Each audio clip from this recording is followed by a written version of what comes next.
Kelompok 4, Ernest. Ayo, ayo, ayo. Caroline. Ayo, ayo, ayo. Yoda. Ayo, ayo, ayo. Satrio. Ayo, ayo, ayo. Marco. Ayo, ayo, ayo. Selin. Ayo, ayo, ayo. Patrick. Ayo, ayo, ayo.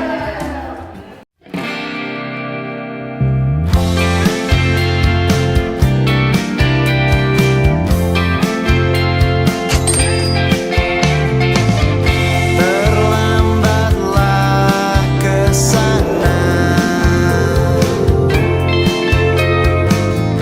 karena aku terlena ekspektasi mereka.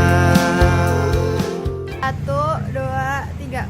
Halo semuanya. Kami dari kelompok 4 dari 11.5 sekarang akan mengeksplor Museum Proklamasi. Peristiwa proklamasi sendiri terjadi setelah Jepang menyerah kepada sekutu pada tanggal 15 Agustus 1945.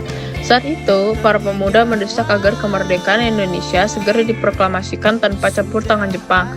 Terjadi peristiwa penting yang dikenal sebagai peristiwa Rengas Dengklok, di mana Soekarno dan Muhammad Hatta dibawa oleh golongan muda untuk segera mengambil keputusan tentang kemerdekaan.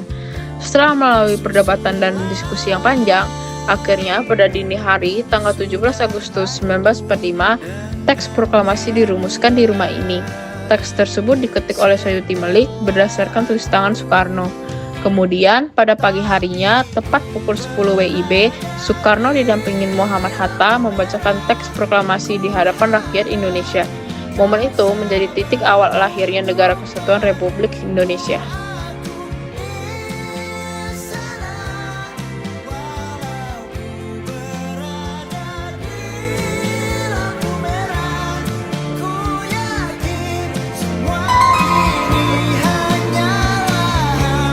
Guys, ke atas yuk. Ke atas yuk, ke atas yuk. Ayo. Lalu tiba dirimu, paham situasiku. Selanjutnya kita akan beralih ke lantai 2 yang disebut dengan memori antik. Di lantai ini dipamerkan berbagai koleksi yang berkaitan dengan peristiwa menjelang proklamasi. Salah satunya adalah kaset rekaman wawancara dengan BM Dia dan Sayuti Melik. Selain itu terdapat poster berbentuk vignette yang menampilkan potret tokoh dengan teknik proyeksi dari arah samping kiri. Di ruangan ini juga dipamerkan bendera merah putih yang dijahit oleh Hendrik Caroline yang dikibarkan pada peristiwa proklamasi 17 Agustus. Terdapat juga replika naskah proklamasi tulisan tangan Bung Karno. Pada ruangan ini, kita dapat melihat sebuah koleksi benda bersejarah yang digunakan pada masa lalu, yaitu sebuah mesin ketik.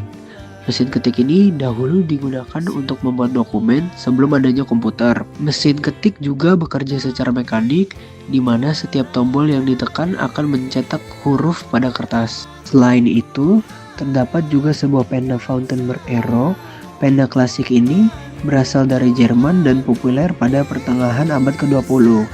Pena ini memiliki ujung pena berbentuk anak panah dan berwarna emas. Dan selanjutnya, terdapat ruangan yang memiliki banyak sticky note yang ditempelkan di tembok. Isi dari sticky note tersebut bermacam-macam, mulai dari kesan, doa, hingga nama-nama pengunjung.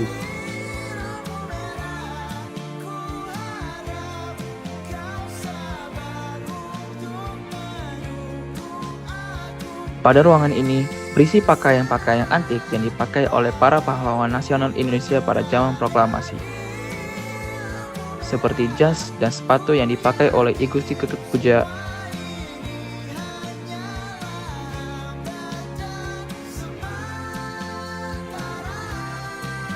kopiah proklamator yang dipopulerkan oleh Insinyur Soekarno dan Muhammad Hatta, topi berundar berwarna abu-abu yang dipakai oleh Supomo, dan lain-lainnya.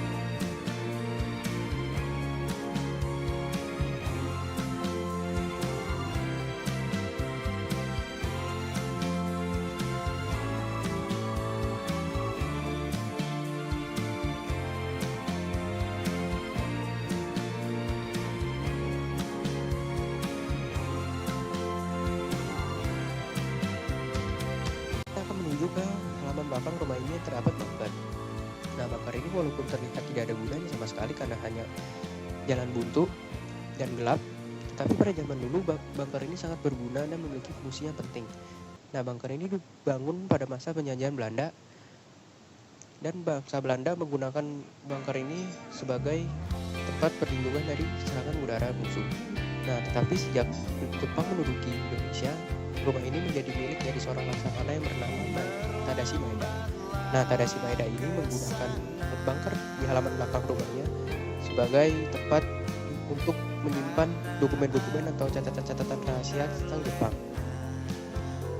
Nah, sebenarnya bunker ini memiliki lorong yang dapat digunakan untuk melarikan diri, tetapi pada zaman sekarang saat sudah menjadi museum, lorong itu sudah ditinjau dan tidak dapat dijumpai atau dilihat lagi.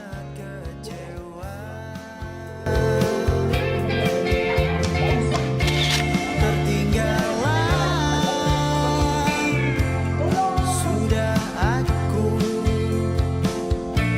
oleh rekan-rekanku tersusulah. Marco, kira-kira itu bunkernya buat apa? Bunker?